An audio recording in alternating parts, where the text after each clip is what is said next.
ASMD decimals, adding, subtracting, multiplying, dividing decimals. This should bring back a whole bunch of good memories for you all when you had to do adding, subtracting, multiplying, dividing the long way.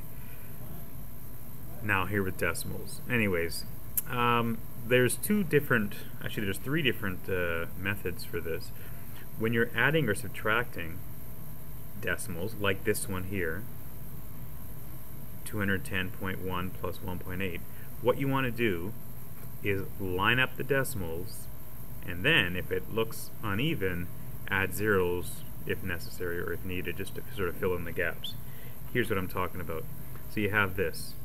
Rewrite it going up and down, where you have it like this: 210.1, and I'm going to write the 1.8 so the decimals are lined up. 1.98. So I've written it so the decimals are lined up directly over top of each other. Now I know a lot of you are like looking at this spot right here and your like brain is freaking out because that doesn't look right. There's like a gap there. Well, like I said, add zeros if needed. If it makes you feel better, put a zero there, because there actually are imaginary zeros after every decimal place. Even here, there's imaginary zeros going on forever. Fill them in as needed. We're adding these two, so let's add it. Alright, now I'll trip down memory lane. Remember doing this? 0 plus 8 is 8.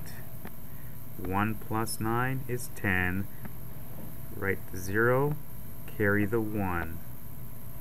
1 plus 0 plus 1, 1 plus 1 is 2.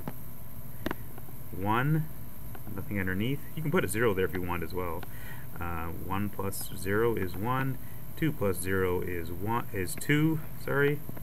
So you get that. Now, where do you put the decimal? Well, it's easy with adding and subtracting. It's exactly where the decimal's lined up. So you just put it right there. Exactly where the other decimal's lined up. And that's your answer, 212.08. Let's try subtracting. Same deal with subtracting. What you want to do is write it down, up, down, where you line up the decimals.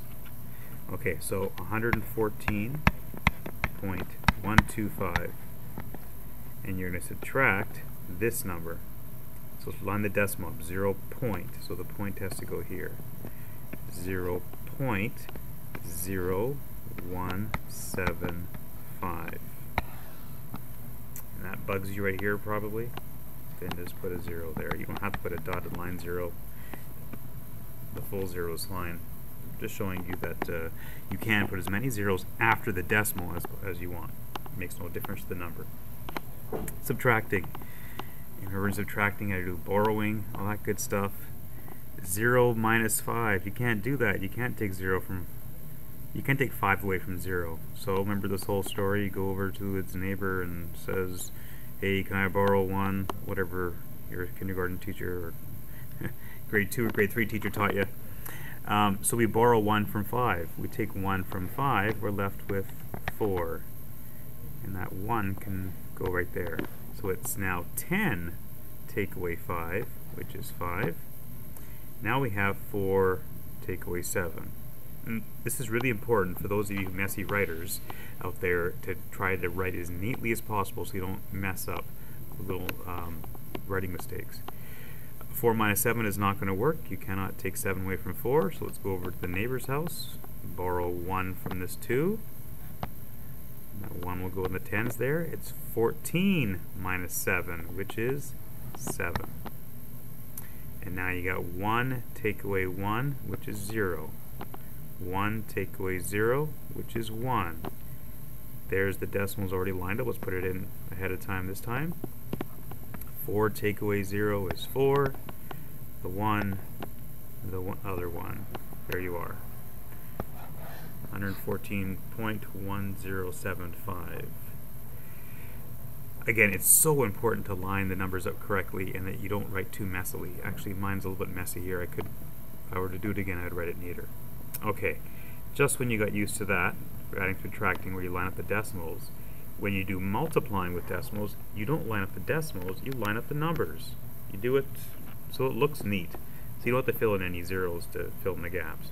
2 times 2 times 1.1. 2.2, what I meant to say, times 1.1. You write it so that the numbers line up. In this case, the decimals also lined up by fluke, but just write it so that the numbers line up. Remember how to do this? You start with the ones. 1 times 2 is 2. 1 times 2 is 2. And when you go to the tens, you have to add a 0 down here. 1 times 2 is 2. 1 times 2 is 2. And you then, remember what you do is you add these up. That gives you 2. That gives you 4. That gives you 2. Now, don't forget there's the question of the decimal here. And here's the rule for when you're multiplying. What you do is you look at how many digits in total from the question are after the decimal. There you have 1 digit, 2 digits after the decimal. So you have 2 after the decimal. And that is the number of spots we should put the decimal. 2 after the decimal. So right there. 2 after the decimal, 2 after the decimal. It's 2.42 is our answer.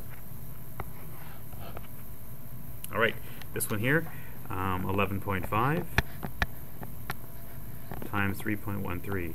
Again, line up the numbers, not the decimal when you're multiplying. 3.13.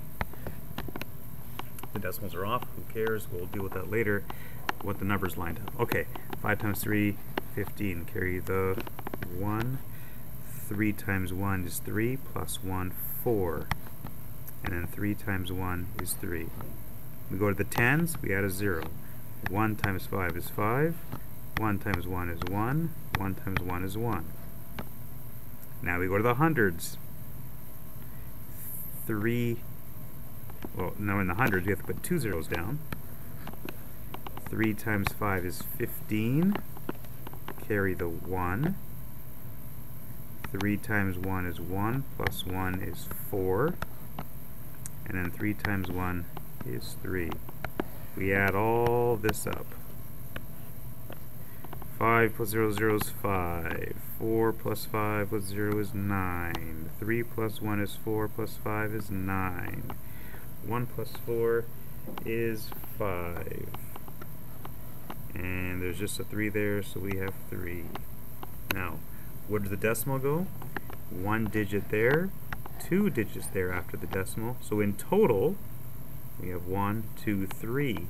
3 after the decimal. So we should have our decimal with 3 numbers after, which would be right there. There's a decimal. We place it so that there are 3 numbers after it, 3 digits after it.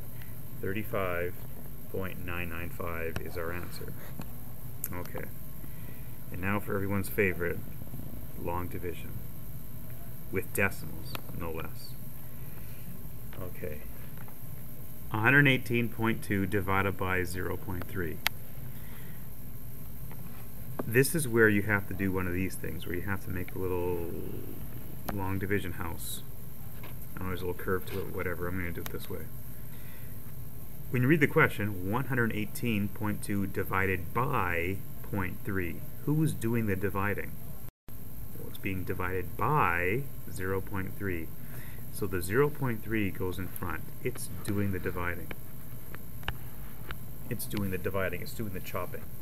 And who's getting chopped? Who's getting divided? This, the 118.2. So divided by 0.3, it's going to be in the front. You can sort of think of this as one of those wood chopper things where you feed the wood through the machine and it gets all chopped up and divided. So we're going to, the 0.3 is going to feed the 118.2 and chop it up and see what we get.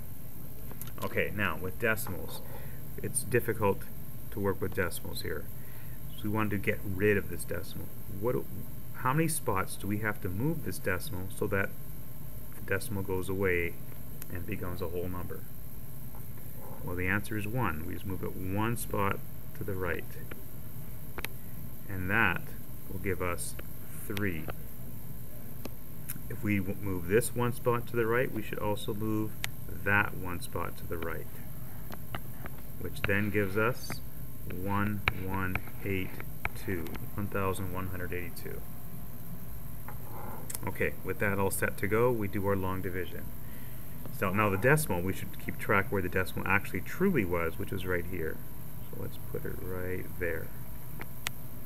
Okay, so refreshing memory how to do long division.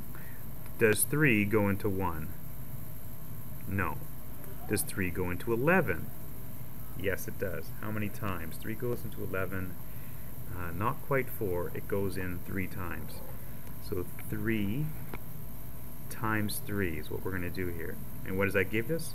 It gives us 9. I'm going to put it right here, directly underneath. Alright, and from that point, if you remember from dividing, you then subtract. 11 minus 9 is 2. Don't worry about these numbers yet. We'll bring them down one at a time. 11 minus 9 is 2. Next step, 3 does not go into 2, so we're going to need some help here. Bring down the 8. Does 3 go into 28? It does. How many times?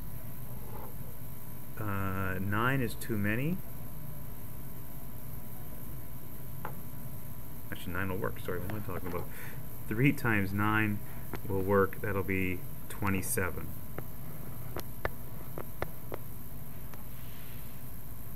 Subtract the 2, you get 1. So we subtract these two, you get 1. 3 doesn't go into 1, bring down a 2 to help it out. 3 goes into 12 how many times?